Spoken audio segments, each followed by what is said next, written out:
Bienvenue à la présentation de ce petit boîtier RAVPower qui est en fait un boîtier multifonction. Multifonction, on va en faire rapidement la liste. Tout d'abord, batterie d'appoint. Batterie d'appoint précisément de 6000 mAh. On va pouvoir donc du coup charger les terminaux par le dessous, ici. Il y a ensuite une fonction là qui va permettre de le recharger, le micro SD. On a l'emplacement pour une carte micro SD qui va pouvoir être lue, un reset. On voit que tout est protégé par des gommes, ce qui fait que ce ne sera pas trop sensible à l'humidité ou plutôt aux projections d'eau.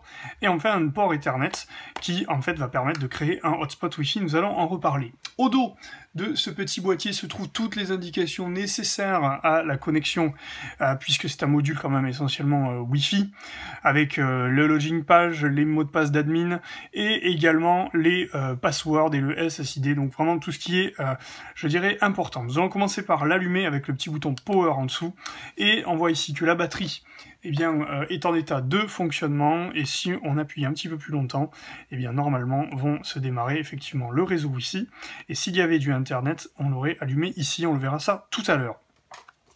Donc ce petit boîtier est en train d'allumer de façon autonome un réseau Wi-Fi sur lequel nous allons pouvoir nous connecter, mais en soi, eh bien, nous allons voir que ça n'a pas d'intérêt. Pourquoi ça n'a pas d'intérêt? Tout simplement parce qu'un réseau Wi-Fi tel quel eh bien, ne permet pas d'accéder à Internet, mais va permettre d'accéder eh bien, au contenu que nous pourrions stocker par exemple sur une clé USB.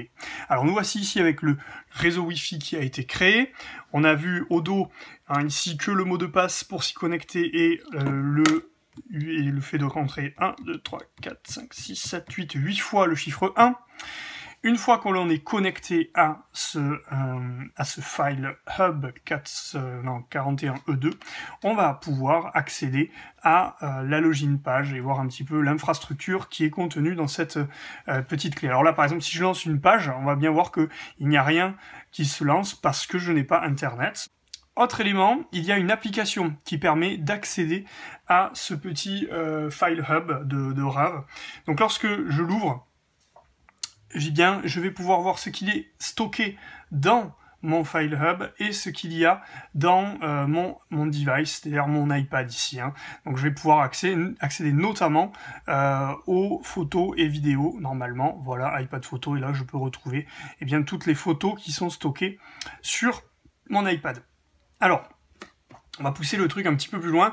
L'objectif, c'est justement de mettre une clé USB ou une carte SD et de pouvoir eh bien, accéder à son contenu. Donc là, je l'ai relié. On voit bien qu'elle est reconnue et qu'elle fonctionne. Normalement, dans My File Hub, il va y avoir une lecture de ce contenu-là. Et c'est ce que nous allons voir. En attendant, on va explorer un petit peu les settings. Et donc là, on va pouvoir observer qu'on peut changer ici le nom du hub.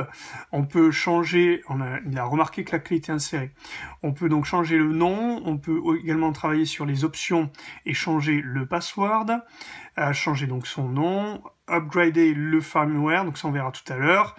Et puis Internet Settings, c'est la façon dont là on se sert du réseau Wi-Fi. Pour l'instant c'est Wireless Access, c'est-à-dire juste comme ça. S'il y avait un câble, ce serait Wired Access, on verra ça aussi tout à l'heure. On peut également se connecter à un réseau Wi-Fi existant. On verra ça aussi dans le second temps. Passons donc maintenant à la clé USB Disk. Si je l'ouvre, eh bien, je vais pouvoir retrouver les documents qui sont contenus dans ma clé et même donc ici les lire. Voilà, mais je peux normalement aller plus loin, car je peux normalement, si je ne me trompe pas, les envoyer, voilà. Par exemple, dans une application comme Documents, j'envoie cette piste, et elle va s'ouvrir, ce MP3 va s'ouvrir à l'intérieur de l'application document. Alors, autre exemple maintenant, si je veux envoyer ce fichier PDF dans ma clé USB, je clique sur ce fichier et je vais faire ouvrir dans, et là, normalement, devrait apparaître l'icône eh bien, de l'application, ce qui n'est pas le cas. Alors, voyons, et non, ça ne marche pas, donc ça c'est bien dommage. Un défaut qu'on va pouvoir souligner, c'est que il semble que l'application ne permette pas vraiment d'envoyer des documents. C'est-à-dire qu'on va pouvoir les lire, ceux qui sont sur la clé, mais pas forcément d'en envoyer. Donc ça c'est un petit peu dommage. Si je veux supprimer un document qui se trouverait sur la clé, je devrais pouvoir, normalement, hop, le supprimer. Voilà, là je peux donc le supprimer ou je peux aller le télécharger. Donc là, ça ne m'intéresse pas dans cet exemple. Ensuite, donc nous allons essayer de nous rendre sur l'interface d'administration de ce petit, voilà, File Hub. Oula, donc on nous demande le username admin, le use password, il n'y en a pas, c'est donc en français que nous allons choisir de nous connecter. Et donc, on va pouvoir être assisté pour découvrir un petit peu l'interface. Donc, je vous propose de passer ça pour vous montrer directement comment s'en servir. Donc, voilà. On est ici dans le disque, par exemple. Le disque, c'est le disque USB. Et je vais pouvoir, normalement, accéder à son contenu. Si j'y arrive, dans l'explorateur, voilà. Dans l'explorateur... Et je vais pouvoir, on le voit ici, uploader un document. Donc je vais aller chercher, normalement, n'importe où sur mon iPad, et notamment dans l'application document que j'affectionne particulièrement, pour envoyer un document. Donc la ville, comment ça marche, voilà.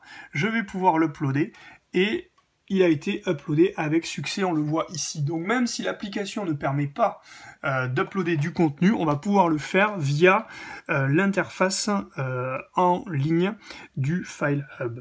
Donc maintenant, si je vais un petit peu dans les réglages, je vais pouvoir observer que dans le réseau, je peux aller dans Wi-Fi LAN, changer tout un tas de choses, également voir au niveau d'internet.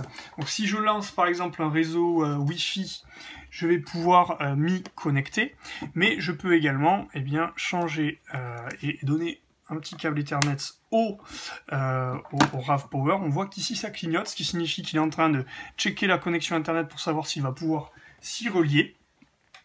Et lorsque ce sera fixe, comme ici, je vais pouvoir accéder par exemple à un site comme Edmus iPad. Donc, si je clique dessus, on voit donc que j'accède à Internet sans problème. Donc on va voir notamment que si je repars sur le réseau ici et que je mets Internet, il me dit que c'est un accès câblé ici. Alors maintenant, si je veux faire la fonction bridge, parce que là on était sur la fonction AP, c'est-à-dire à partir d'un réseau Ethernet, je crée un mode Wi-Fi, c'est le mode AP. Maintenant on va voir le mode bridge. Donc, le mode bridge, c'est lorsque je crée un réseau Wi-Fi et qui existe déjà et que je vais connecter avec comme un pont celui-ci, et donc ce petit boîtier va se connecter au réseau internet, et du coup les utilisateurs de ce petit boîtier pourront bénéficier de la connexion internet disponible sur le réseau Wi-Fi, ma borne Wi-Fi. Donc là, il est en train de chercher les réseaux Wi-Fi disponibles, donc il faut les balayer. Voilà, le voici, donc mon réseau, je tape le mot de passe, j'enregistre, et du coup, mon terminal, mon RAV-Power, va se connecter au réseau Wi-Fi, ma borne Wi-Fi, et va avoir du coup accès à Internet. Donc voici le petit bouton qui est vert fixe, qui signifie qu'il y a une connexion à Internet. Si par exemple je clique ici pour accéder à l'article sur la clé USB 2 ou tout, on voit que ça fonctionne.